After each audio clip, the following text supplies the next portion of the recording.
So about 5 months ago, I actually had these thoughts related to COVID and GMOs and the evolution of genetic engineering, and I kind of made a video about that, with the basic idea being that has the vaccine ushered in a newer widespread acceptance of genetic engineering? That's the question that I was kind of pondering, really. So recently I just came across an interesting video that was taken just a couple months ago at the World Health Summit, and where some of the world's leaders in business and government have shown up to have a discussion on world health. I'll put the clip up here. So what's really interesting in the video is that Stefan, I'm not really sure, makes a note of saying that the vaccines were basically gene therapy. So depending on how you define therapy, who knows? I don't know. But his point being that the idea is that through COVID and through the pushing of these vaccines, we were able to get like a 95% or whatever it was compliance in people taking these vaccines and being compliant with the genetically modified, what he calls therapy, gene therapy. Says if we had tried this 2 years ago, it never would have happened. People would not have taken a gene manipulated solution and injected it into their bodies. So if you don't know, Stefan Oelich is the president of the Bayer company, you know, aspirin, bought out Monsanto. And so many in the farming community have probably heard of Monsanto and the shitty things they've done to small farmers, the massive gene manipulation that they've done on crops, where you become beholden to that company. They sell you seeds that then will not produce after that, and you're subject to whatever they're going to sell you year after year after year, and almost trying to villainize open pollinated, heritage, traditional, open breeding varieties of plants. And they've really kind of been pushing hard to take over their food supply however they feel it's best. And so now Bayer has taken over and absorbed that company. Bayer now owns Monsanto. And here you have the president of Monsanto, the president of Bayer, remarking at the World Health Forum how successful the COVID vaccine was in getting public acceptance of genetically modified, he calls them therapies, into the environment and amongst society. So that I find really interesting. We all kind of know that the organic is kind of a bullshit term now. The USDA has really watered it down heavily, and in many ways just kind of bastardized it. What started out as a good idea to differentiate between heavy pesticide, heavy reliance fertilizers, herbicides, insecticides, fungicides, no regard for soil health and longevity. You know, a lot of agrarian staples for productivity, crop rotations, cover crops, manure management, these kind of things got kind of pushed to the wayside as industrialization took over agriculture. And that's really what that kind of industrial model spearheaded. And so when the organic kind of revolution took off, a lot of it was trying to differentiate and really just get back to basic agrarian principles that had worked for thousands of years, right? But now we see where corporations have come in. The USDA they're allowing hydroponics now. You can be a massive organic operation that is abusing chemicals, organic ones. Just because it's labeled organic doesn't make it a better compound than a synthetic one, or whatever you want to call it. I mean, usually it's the dose is the poison. There are some exceptions, obviously. Or you can have an organic CAFO, where animals are raised in confinement, and so long as they have a door that opens up to the outside or some bullshit, some like minimum standard that you can check the box, now it's like, okay, well, they fit the mold, they fit the checklist, now we can label them organic. It's just a marketing tool, that's all it is, and it's been co-opted by industry, and the government's gone right hand in hand with it to allow it to happen and proliferate. It's kind of a worthless term in a lot of ways, at least when you get down to the nuts and bolts of it. You see groups now springing away from organic, like the Real Organic Project that we have here in Maine, naturally grown, certified naturally grown, animal welfare approved. Or you have all these little offshoots that are broken away because organic has just become co-opted and deranged, and it has no real weight to it, right? It's not, you know. And I still support organic farming. You know, the principles actually work. 100% believe in the principles of organic farming. Just get that straight right now, so you don't think I'm shitting on all the organic farmers out there. That's not the case. But the framework, the particulars, the regulatory process in particulars, there's just a lot of garbage in there, and it's kind of ridiculous. And at the end of the day, folks just want transparency, and they want to know what you're doing. They want the chance to opt out. They don't want to be forced with one option, and that's all they have to take. So this needs to be some work that can be done, but that's just how it is for now. I think when I looked last time, there's like 4 different, through the USDA's National Organic Program, I believe there's 4 different signifiers for what organic is. It's like 100% organic, like partially organic, you have some organic ingredients, or you thought about being organic. I don't know what it was. I gotta look them up. But it's a little ridiculous.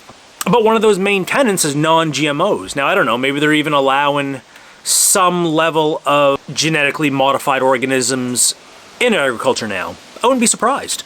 I mean, here we have a society that 2 years ago, that was like a big no-go. I mean, it was kind of a big marketing point for me too. We actually were very active, kind of trying to avoid GMOs in our diet and environment within reason as much as we could. So it's almost like we're seeing things shift in real time. I mean, for real. I mean, if you haven't been seeing society shift in real time, I don't pay attention to the news, and yet I'm seeing it everywhere. And so this is interesting, all of it. You know, whether we're going to call it gene therapy for people, whether we're doing GMOs for organisms for farming, whether it's directly gene editing or doing genetic engineering where we're making fake food or doing cell-grown meats, which I don't agree with, and we'll talk all about that later on. The whole technology as a whole, right? Just because you say like, okay, well I subscribe to vaccines, but I don't subscribe to GMOs, or vice versa, you know, whatever the hell it is, that technology is all interlinked and it's all working together. You know, if you're saying on one hand, like, you hate big ag and Monsanto and these big agricultural giants and seed companies and pesticide companies and chemical companies. Oh, but Pfizer's cool. You know, the pharmaceuticals, they're not like that at all. No way. Or vice versa. Like, you know, it's kind of bullshit. They're all very similar. They're all the same. They're not different. They all have lobbyists to write the rules, and all of us at the small level get hammered in the end. There's this phrase in the farming community that you hear a lot, and it's called vote with your dollars, right? And you hear it all the time where it's like, hey, your actions matter. Go support your local farmer, right? Go to the local hardware store and buy your tools there. Keep your money local in your own economy where it can come back and be around. This idea that you're voting with your dollars, you're voting with your actions, the things you're doing. To sum it up, you know what Stefan's talking about is that everybody voted for genetic technology. It's hard for the public to say, oh, we don't want GMOs now, when they're just going to say, well, wait a minute, you just injected them into your body. Like the country just like got in line, towed the line and said, yeah, shoot me up. Do it multiple times. Shoot me up a whole bunch. I love it. What else you got? Keep it going. So that's not the case then, you know, if there's maybe COVID was an extenuating circumstance, well then where's the line?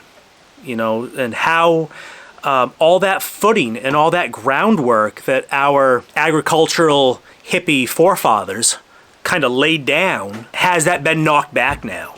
And how much work is it going to take to get forward again? You know, where is that line? It's like, can they just start making genetically modified pigs now and raise them in warehouses because they're designed to live in a warehouse or a factory? I mean, you know damn well that's what they're doing.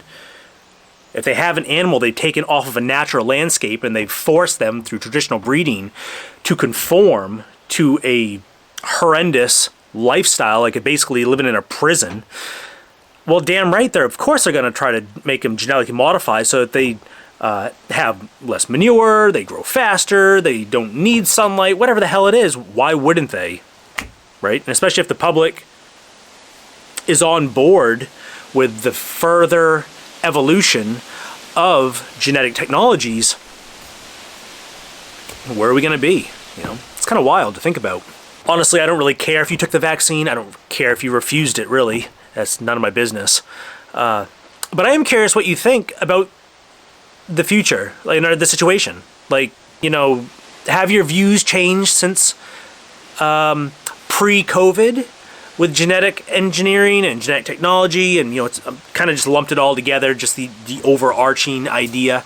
Because it was kind of interesting to hear Stefan just throw it out there, like, you're saying they're 95% acceptance. People just kind of went along with it just because. So where does that put us now? You know, where does that put us? I mean, things are moving pretty quick. Where does that put us in a couple of years? Jeez, maybe even 6 months. I mean, where does it put us in a year, a couple of years, 5 years, 10 years? In the same way that our kids are growing up with technology and cell phones, is the idea of organic principles antiquated? Is that already, like, if we believe in the idea of organic principles, are we now somehow Luddites? Have we been relegated to Amish class, where, you know, we're not with the times? You know, and it seemed, I thought personally, that could be likely to happen, but not for, you know, a couple more generations. I mean, I don't know. You know, obviously I don't have a crystal ball, but hearing Stephen from Bayer talk about how they see it, or how he sees it, he seems pretty excited about the potential possibilities for the Bayer company going into the future. So that's interesting, and just something to kind of think about. So I probably should have done an outline and organize these thoughts a bit, so I apologize if it's a bit rambled. Let me know what you think down below, because honestly I thought about this for quite a while, and I made a video about 5 months ago, and then and it wasn't well thought out, and I've just been kind of thinking over it quite a bit, you know, off and on, working on the farm, feeding animals, doing that kind of thing, and then that video popped up, so it's just on my mind. So let me know what you think, and have a good day, guys. Thanks.